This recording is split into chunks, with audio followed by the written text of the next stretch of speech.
महाराष्ट्र के राजनीति में क्या एक नया चैप्टर शुरू होने वाला है? क्या उद्धव ठाकरे और राज ठाकरे दोनों कजिन्स एक साथ हो सकते हैं, और वो भी बीएमसी चुनाव के ठीक पहले?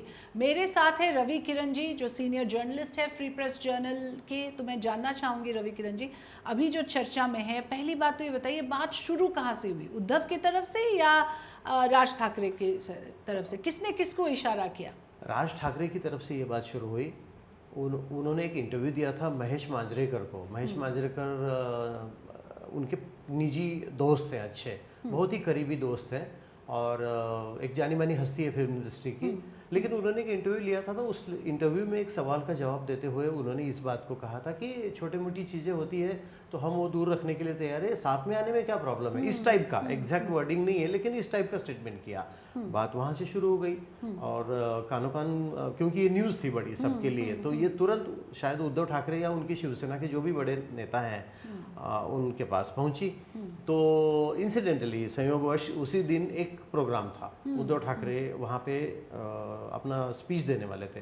उन्होंने अपने स्पीच में इसको बहुत ही पॉजिटिवली ले लिया और उन्होंने अपना कमेंट दे दिया। बस यहीं से शुरू हो गया। अब चर्चा में ये है कि दोनों भाई अगर मिल जाए, पहली बात तो ये, जो 20 साल पहले उनका जो निकलने का जो मोमेंट था वो भी काफ़ी ड्रामेटिक था, और उस वक्त बाला साहब ठाकरे जिंदा थे, उन्होंने चुप्पी साधी, और राज ठाकरे ने कहा मैंने तो सिर्फ रिस्पेक्ट मांगा था, मुझे तो सिर्फ ह्यूमिलिएशन मिला। अब वही राज ठाकरे ये कह रहे हैं कि मैं वापस आने के लिए तैयार हूँ। उनका भी एक पॉलिटिकल अस्तित्व जो है वो थोड़ा खतरे में है, और उद्धव के लिए भी शायद एक विन विन सिचुएशन दिख रहा है आपको, क्योंकि कहीं ना कहीं आफ्टर एकनाथ शिंदेज एग्जिट वो भी थोड़ा सा स्ट्रगल कर रहे हैं अपना पॉलिटिकल इक्विटी बरकरार रखने में। आपके सवाल में 3 अलग अलग जवाब आते हैं। सबसे पहला ये कि 2005 में जिस वक्त राज ठाकरे ने निर्णय लिया कि मैं अपनी पार्टी बना लूँगा, तो उसका बैकग्राउंड थोड़ा सा आज की पीढ़ी को पता होना चाहिए, इसलिए ब्रीफ में बता देता हूँ आपको। ऐसा हुआ था कि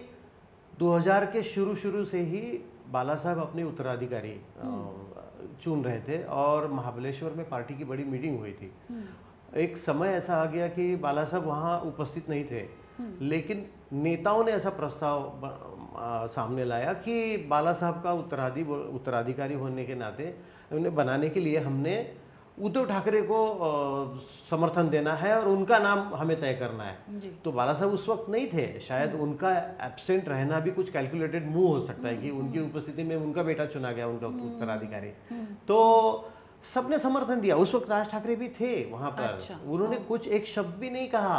तो सबने ये मान लिया कि शायद राज ठाकरे को भी ये पहले से ही पता है, उद्धव ठाकरे ही बाला साहब ठाकरे के उत्तराधिकारी होंगे, कार्यकारी पक्ष प्रमुख यानी एग्जीक्यूटिव पार्टी चीफ, ये पोजीशन उनके लिए बनाई गई, और सबको लगा कि राज ठाकरे खुश हैं। लेकिन हुआ ये, दूसरे सवाल के जवाब में आता हूँ मैं आपको, कि 2005 में एक स्थिति ऐसी पैदा हुई कि कुछ लोगों को लगने लगा कि राज ठाकरे को स्पेस नहीं मिल रहा है, और उद्धव अपनी टीम बनाना चाहते हैं, और कई सीनियर लीडर्स को बाईपास करके वो एक अपनी नई टीम बनाना चाहते हैं जिसमें सीनियर लीडर्स को कोई स्थान नहीं होगा। तो ये जैसे ही राज ठाकरे को पता चला कि मुझसे पूछे बगैर, मेरे साथ डिस्कशन किए बगैर कुछ डिसीजंस हो रहे हैं और उसमें मुझे कोई अपना स्थान ही नहीं है, तो शायद उसी वक्त उन्होंने मान लिया कि आगे चलकर उद्धव के साथ उनका फ्यूचर नहीं है। अच्छा। ये बड़ा बोल्ड डिसीजन था, और उन्होंने पार्टी अपनी अनाउंस कर दी, डिसीजन लिया कि मैं सारा नाता तोड़ रहा हूँ, और एक बड़ा ही अच्छा उन्होंने शब्द यूज़ किया था। पंढरपुर में विठ्ठल रुक्मिणी मंदिर सिर्फ महाराष्ट्र नहीं बल्कि देश भर में विख्यात है, और कई भक्तगण हैं उनके। उसे ऐसा कहा जाता है कि वहाँ पे जो पंडे हुआ करते हैं या पुजारी हुआ करते हैं, उनको मराठी में बड़वे कहते हैं। अच्छा। बड़वे। तो वो कहते हैं कि मेरे विठल को बड़वों ने घेर लिया है। अच्छा। यानी कि वो रॉन्ग इसमें कंपनी में है। हाँ। तो चलिए, लेकिन ये निर्णय हुआ, राज ठाकरे बाहर आ गए। उस वक्त शायद उद्धव ठाकरे को किसी की जरूरत नहीं थी, क्योंकि पिता का उनके पास विरासत थी, बहुत बड़ी पार्टी थी, पिता जीवित थे, सामने थे उनके, और पार्टी चलाने में उनका काफी उपयोग होने वाला था। ये बैकग्राउंड था। अब आगे आपने ये लास्ट सवाल ये मुझसे पूछा था कि क्या उद्धव ठाकरे को ये निर्णय या राज को कैसे ये हो सकता है। इसमें देखिए, पानी काफी बह चुका है पुल के नीचे से। हम आप काफी आगे आ चुके हैं, लगभग 20 साल हो रहे हैं। अभी स्थिति ऐसी है कि उद्धव ठाकरे महाराष्ट्र की राजनीति में अकेले पड़ गए हैं। उनको लग रहा था इंडिया अलायंस भी हाँ कुछ चमत्कार कर सकती है, लेकिन दुर्भाग्यवश कहिए कि वो विधानसभा में उनका परफॉर्मेंस ठीक नहीं रहा और कांग्रेस का परफॉर्मेंस सबसे वीक रहा। उसके बाद एक मीटिंग नहीं हुई है इनकी, ना उसके ऊपर कोई डिस्कशन हुआ है, ना कांग्रेस इसमें कोई इंटरेस्ट लेना चाहती है और बीएमसी चुनाव आगे हैं, तो इनका आपस में क्या मेलजोल रहेगा इसका कोई आज अंदाजा हम नहीं लगा सकते। और कांग्रेस का क्या रवैया रहेगा। बीच में उन्होंने एक हिंट दे दी थी संजय राउत के थ्रू कि शिवसेना अकेले लड़े बीएमसी के चुनाव, क्योंकि उद्धव ठाकरे ये चाहते थे कि मुझे जो वोट मिलने वाले हैं वो शिवसेना और बाला साहब ठाकरे के गुडविल पे ही मिलेंगे। अब ये स्थिति आ गई है, अगर राज ठाकरे उनके साथ आ जाते हैं तो उनको फायदा होगा, क्योंकि राज ठाकरे में लोगों ने देखा है कि बाला साहब ठाकरे जैसी एक पर्सनालिटी उनमें छुपी है। बात करने का ढंग, लीडरशिप क्वालिटीज, निर्णय लेने की क्षमता, तो मुझे लगता है उद्धव को ये फायदा हो सकता है। आखिरी सवाल ये कि इसमें और प्लेयर्स जो अभी म्यूट स्पेक्टेटर से बने हुए हैं, एक नाथ शिंदे फैक्शन ले लीजिए, बीजेपी ले लीजिए, अजीत पवार के एनसीपी ले लीजिए, मैंने जितना पढ़ा बीजेपी और एनसीपी के तरफ से तो उनको कोई ऐसे ऑफिशियली उनका कुछ कहना नहीं है, चलो ठीक है भाई भाई मिल रहे हैं, लेकिन एक नाथ शिंदे जी थोड़ा भड़क गए जब उनको ये सवाल पूछा गया। तो क्या लगता है आपको, प्रतिक्रिया क्या होने वाली है उधर से? नेचुरली उनकी प्रतिक्रिया जो है स्वाभाविक है, क्योंकि देखिए अगर ठाकरे और ठाकरे एक साथ आ जाते हैं तो दो हाथ साथ में आ जाते हैं तो ताकत बढ़ती है, ताकत बढ़ती है बिल्कुल। और ठाकरे को मानने वाला वोटर बेस महाराष्ट्र में बहुत अच्छा है।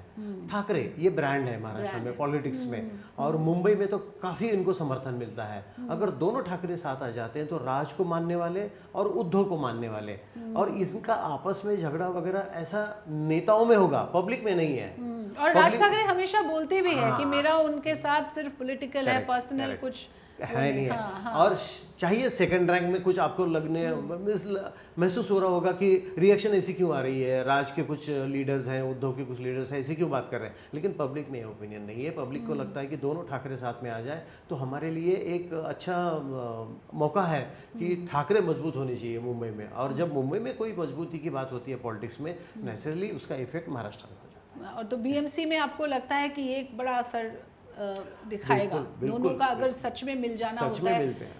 क्या कंडीशंस रहेंगे कुछ रवि जी? नहीं, मैं तो आपको एक फ्रैंकली बता देता हूँ कि सिर्फ उन्होंने साथ में आने की बात पर पॉजिटिव रिस्पांस दिया है।